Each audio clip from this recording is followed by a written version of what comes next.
And getting in news that 66 people have tested positive on a Cordelia cruise ship which was halted at Goa yesterday. So 66 people in total have tested positive on the Cordelia ship.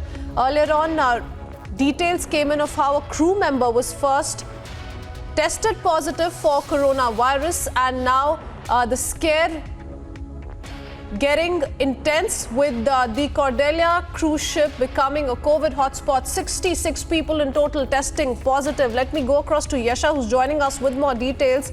Yasha, it all started with the one crew member testing positive, following which intense testing took place across the cruise ship. But what's going on? What's the latest you're picking up? 66 is the number we've been given. So that's right. What we saw was that there were 217 people on board the Cordelia cruise ship, of which one crew member, like you've mentioned, tested positive on an antigen test.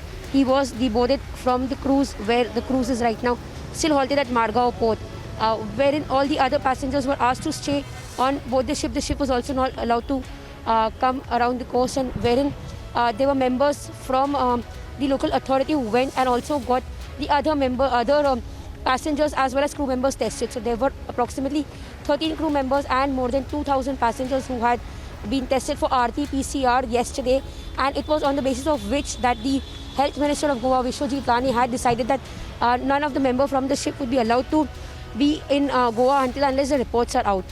This one crew member was already admitted following the SOPs and the protocol, and now the 66 members, a decision will be taken by the government on the same. What is important also to note is that for all the other passengers to deboard is also a decision which is yet pending with the Goa government. Now this has become as an important development because we see that all across the world Omicron cases as well as COVID-19 cases are increasing, and which is where now Cordelia Cruise Empress, which was travelling from Mumbai to Goa, had also come under the scanner yesterday, wherein one of these crew members had tested positive, and now there are 66 more passengers who've tested positive. So now the Goa government will in fact go ahead and take decision as to what really needs to be done with these passengers who are inside, because following SOPs and protocol, yesterday's crew member was already taken to the hospital. Now this ship is still and also on perhaps discussions that need to take place and a decision that needs to be arrived upon, Yasha, as far as whether these kind of cruise ships should operate at all given the COVID situation across the country. For the moment, Yasha, thank you for getting us those details.